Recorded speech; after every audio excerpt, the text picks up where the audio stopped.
many terms that are, in my opinion, critical to be included in the written contract. Those of us who have not been in Israel for a long period of time may not even be aware of some of the issues that come up. I'll tell you a story some other time. My first issue that it came up regarding VAT, which I wasn't aware, unless you expressly say that it's not included in whatever price, it is included in the price under Israeli law. So I had an issue with that when I first started practicing here. But in any case, as I say on the bottom here, in my opinion, your money will be best spent in whatever your business relationship is by having a lawyer that will assist you in establishing your business and in doing the proper structure and having the proper legal documents. Just in conclusion, as I said, the end is near. I want to wish all of you the very best and success in whatever business you want to pursue, whether you still want to have, if I didn't scare you off from becoming independent businesses.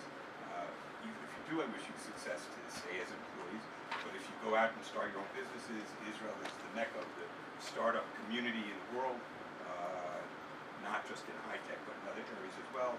You should be proud of the fact that you're in Israel in the first place and striving to make a go of whatever business you're forming. And I just want to thank you for your time and good luck on your business.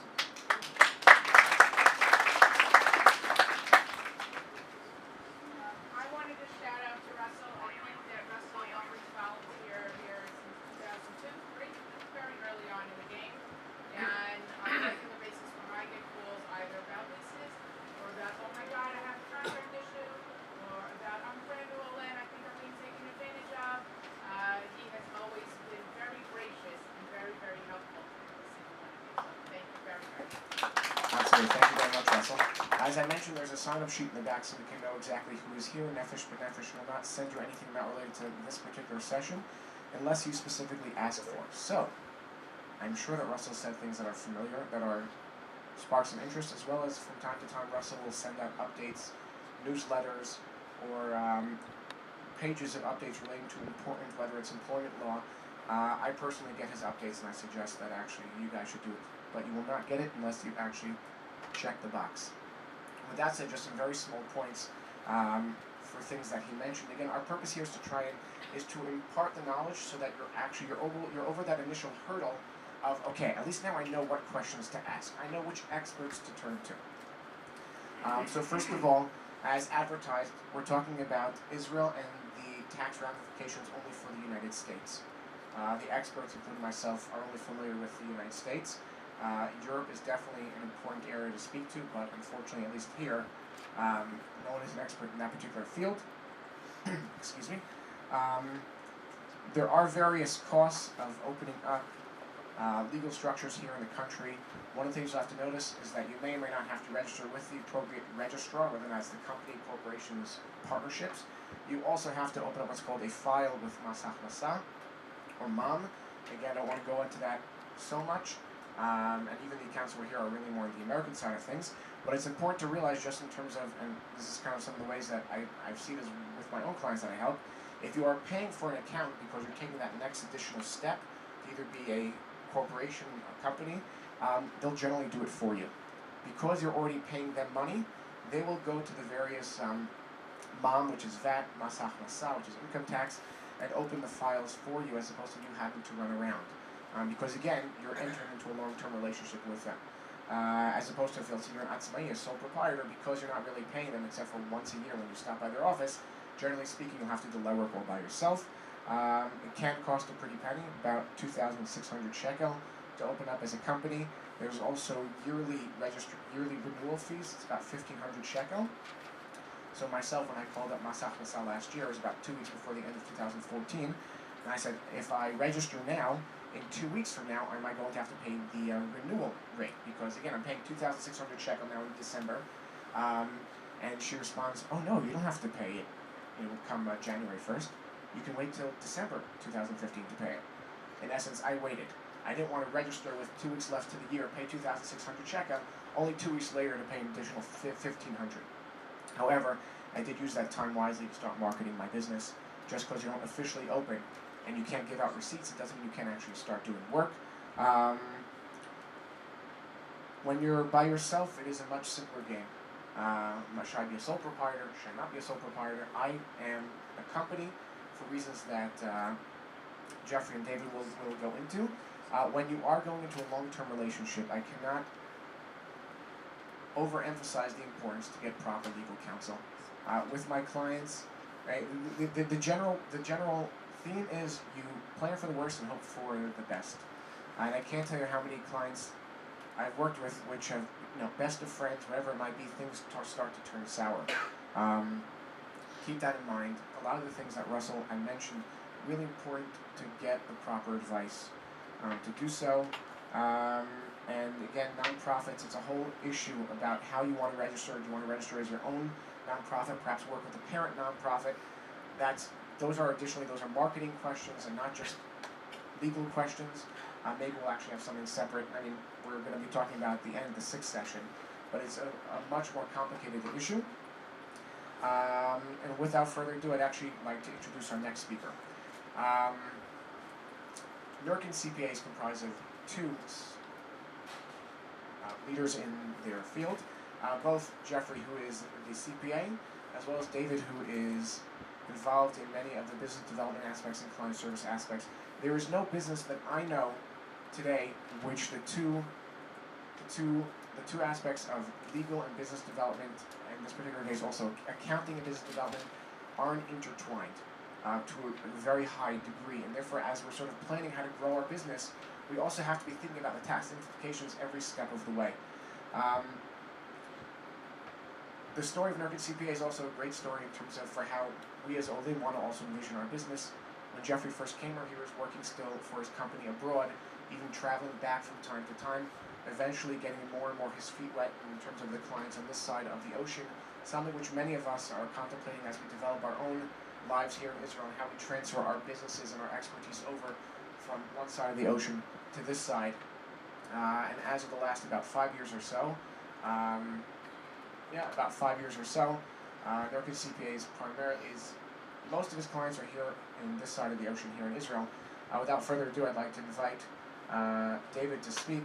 He'll tell a little bit about himself and about the company. I know that as of right now, I promised 35 minutes to each speaker. We will be keeping with that, and I also promised to end at 11. I might want to stretch that just for about 5 or 10 minutes. Questions are super important. The reason why I want to wait until the end is because many questions will touch on both topics, both the legal side as well as the accounting side, and I want to be able that each question is able to get the full answer from both sides and not just ask the same question twice, 40 minutes after the other. So with your patience, we'll probably end about 11:10, and please, David.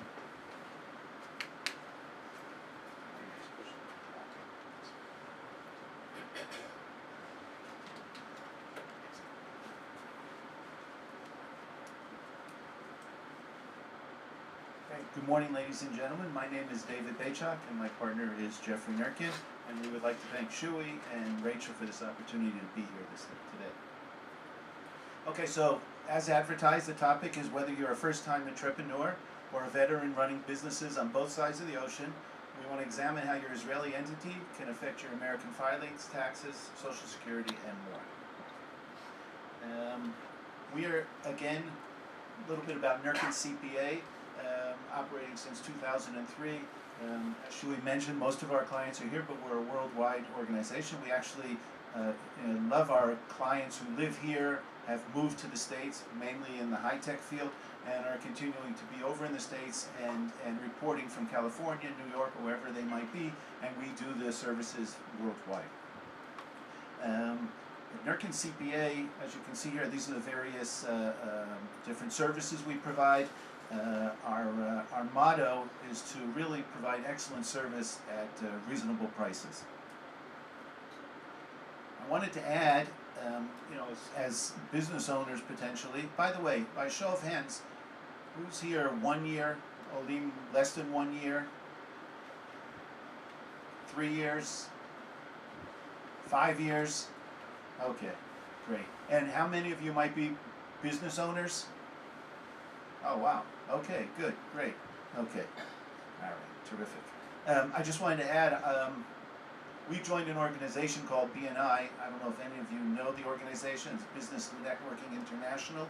And I find it to be a great forum for us to go ahead and partner with other businesses to go ahead and help each other market our services. They have branches all over in Israel. There's an English-speaking branch in Herzliya. We're part of the Jerusalem branch, so if anybody wants to ask me what it is, what it entails, how it can help you grow your business, I'd be happy to help. I find that probably, even though it's an Israeli-speaking group, probably 40% of the people there are English, are Americans or English speakers. Okay, a little bit about Jeffrey, and Shui already mentioned it. Jeffrey's experience, he's the CPA, over 30 years of experience, moved here in 1993, worked for a CPA firm here in Israel, and then had a great opportunity to go back and basically, like maybe some of you, commute back to America, and he was on the CAV, as we say, on the line for many years, but at a certain point in 2003, he opened up his practice here, and it was kind of like a side business where he was doing that when he was here with the family and when he was not traveling abroad. And at about, I'd say a couple of years ago, Jeffrey and I have always been speaking about how we should grow the business, but you know, being a CPA and being sole proprietors, you really, you know, you're pushing your business, you have to get the work done, so it's very difficult. And we kind of decided together that, you know, maybe this was an opportunity for me, who has a background in high tech, an MBA, and I've been working in the high tech industry here in Israel, and relocated back to the States, even had a business here. I've been pretty much through the gambit of all the legal structures that Russell talked about. Been self-employed, have a company, a family corporation. So we decided about 2 years ago that it was time I would go ahead and jump in, and that was the turning point.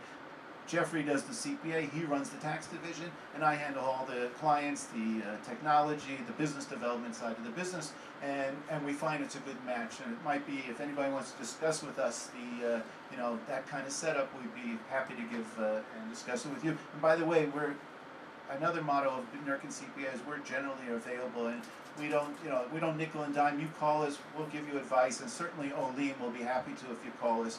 We, talk to you and even meet you and discuss if you have any issues you want to discuss. By the way, made Aliyah in '83. It wasn't the experience you've all had with Nefesh. From the airport, they brought us in a flatbed truck. I don't think you guys have that today. You get great service from Nefesh. Where if I had to, I would make Aliyah again and come with Nefesh. Okay, so today's agenda, while we are going to focus on the Israeli entities, I think it's important. Because it's not clear to me exactly, everybody's knowledge on every subject in terms of the American taxation. And by the way, we do U.S. taxes. We partner with Israeli firms. Okay, so we work with many Israeli firms because people have to report here and have to report in America, and we have to share information.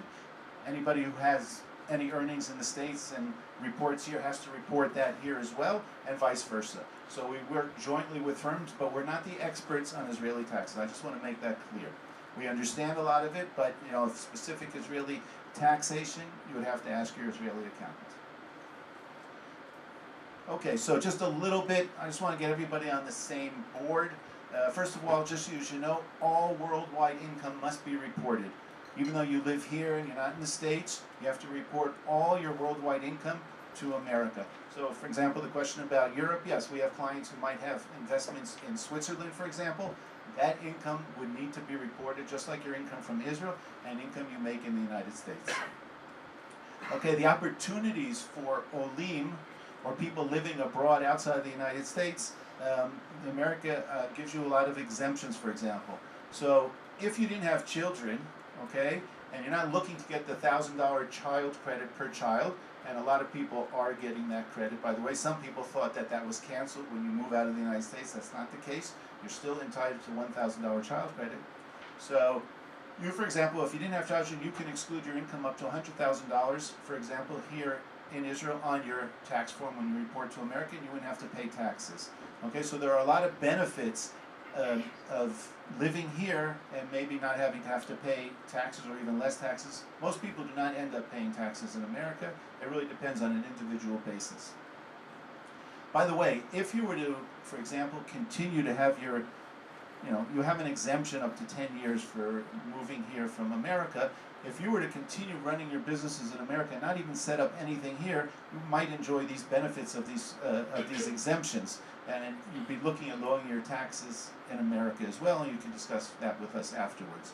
If you do have children and you want the credit, then you would use the foreign tax credit that America allows you, and you would also then not pay taxes to America. As Shui mentioned, there's no double taxation. Okay, so if you pay taxes here, and generally they're higher than America, you will not pay taxes in America.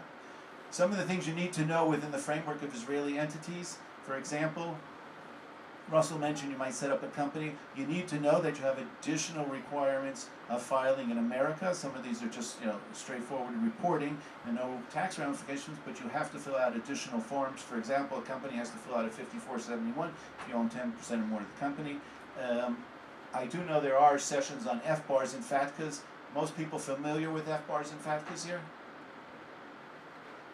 Okay, I'm going to run through it a little bit just to catch you up. Again, I'm not going to dive into it. There are sessions here, and you can catch us afterwards. But it's important to know that once you have holdings or anything outside the United States, there are additional filing requirements, and it's a very straightforward reason.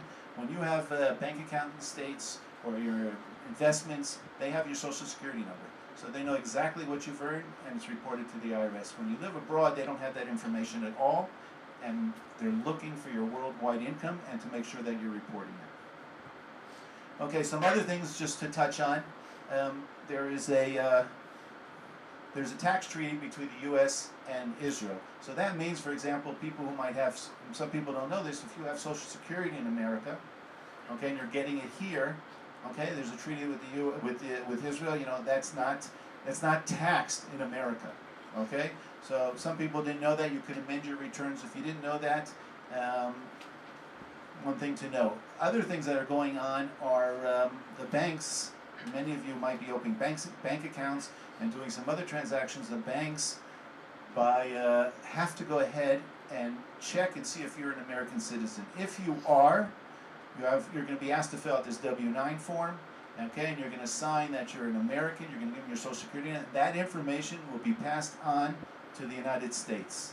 Okay, so Israel is in a treaty with the United States. They are an arm that is going and reporting Americans living abroad. It's very important to know. So we have a lot of clients who are all of a sudden encountering this. They've lived here for 20, 30 years, never reported. All of a sudden I have to fill out this form now. They know about me, and I have to report. So it's very important. You should know already to get things in order because the information is being passed both ways.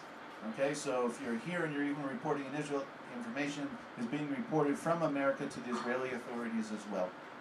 Other things you should know, for example, and this was something we just found out about 2 weeks ago, we had a client who was in the bank and he was doing a transaction for his son to buy a home, and all of a sudden the FATCA commission, we'll talk about FATCA in a second, there's a specific commission in the banks representing the Americans, and they're saying, oh, did you file your tax returns, your FBARs?